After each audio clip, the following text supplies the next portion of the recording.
रंभा हिंदू पौराणिक कथाओं में स्वर्ग की प्रमुख अप्सराओं में से एक है। नृत्य, संगीत और सौंदर्य की कलाओं में उनकी उपलब्धियों को बेजोड़ माना जाता है। महाकाव्य महाभारत के आदि पर्व के अनुसार रंभा और उसकी अप्सरा बहनें अलम्बुषा, विश्वकेशी, विद्युत्पर्णा, तिलोत्तमा, अरुणा, रक्षिता, मनोरमा, सुबाहु, केशिनी, सुरता और सुरजा ऋषि कश्यप और उनकी पत्नी प्राधा की बेटियां हैं। एक भागवत पुराण में अप्सराओं की माता का नाम मुनि है। 2. कुछ पौराणिक ग्रंथों में एक अलग अलग विवरण मिलता है, जिसके अनुसार रंभा और अन्य अप्सराएं समुद्र मंथन के दौरान क्षीर सागर दूध का सागर से निकली थी।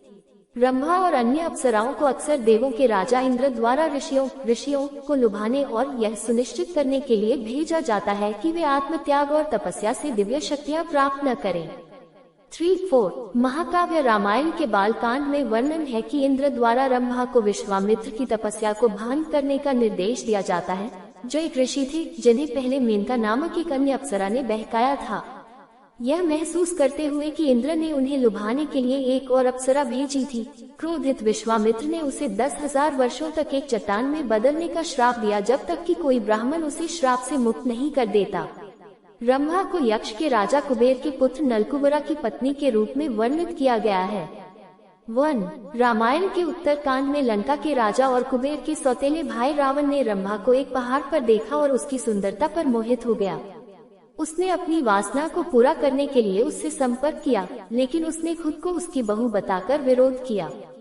हालांकि रावण ने उसका मजाक उड़ाते हुए कहा कि अप्सरा किसी की नहीं होती और उसके साथ मारपीट की। घटना के बाद रंभा ने अपने पति की तलाश की और उसे बताया कि क्या हुआ था। 5. हे प्रभु, आज रात्रि में दशग्रीव रावण अपनी सेना सहित त्रिविष्ट पर्वत पर आया था और मैं जब आपसे मिलने आई थी तब उसने मुझे देख लिया था। हे शत्रुओं को जीतने वाले, उस राक्षस ने मुझे पकड़ लिया और मुझसे पूछा, तुम किसकी हो? तब मैंने उसे सब कुछ सच बता दिया, परंतु जब मैंने उससे विनती की, मैं आपकी पुत्र वधू हूँ, तब उसने काम मता होकर मेरी एक न सुनी। उसने मेरी विनती सुनने से इनकार करते हुए मुझ पर निर्दयता पूर्वक प्रहार किया। हे दृढ़ प्रतिज्ञ, मेरा यही एकमात्र दोष है, अतः आप मुझे क्षमा करें। हे मित्र, पुरुष और स्त्री में शक्ति की समानता नहीं है। वाल्मीकि रामायण उत्तरकांड अध्याय 26। क्रोधित होकर नलकुबरा ने रावण को श्राप दिया कि यदि उसने कभी किसी स्त्री के विरुद्ध काम वासना से हिंसा की तो उसका सिर 7 टुकड़ों में फट जाएगा। सीता, राम की पत्नी, जिसका बाद में रावण ने बलपूर्वक अपहरण कर लिया, केवल श्राप के कारण ही रावण की वासना से बच पाए। सीता का अपहरण करने के कारण राम के हाथों उसकी मृत्यु हो जाती है।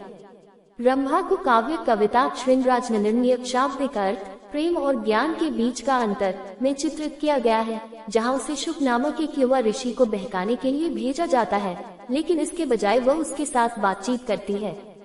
वह शुक को ये समझाने के लिए कामुक लहजे का उपयोग करती है कि प्रेम के बिना मनुष्य का जीवन निरर्थक है, जिस पर वह जवाब देता है कि यदि कोई व्यक्ति सर्वोच्च ज्ञान प्राप्त करने में असमर्थ है तो उसका जीवन बेकार है। रामायण में नलकुबर की पहली पत्नी रंभा पर उसके चाचा रावण ने यौन हमला किया था। वाल्मीकि रामायण में नलकुबर ने रावण को श्राप दिया कि जब तक वह उससे प्रेम नहीं करती तब तक वह किसी अन्य युवा महिला के पास नहीं जा सकेगा। यदि वह वासना से बहकर किसी ऐसी महिला पर अत्याचार करता है जो उससे प्रेम नहीं करती, तो उसका सिर 7 टुकड़ों में फट जाएगा। 2. इस श्राप ने रावण द्वारा अपहरण किए जाने के बाद राम की पत्नी सीता की पवित्रता की रक्षा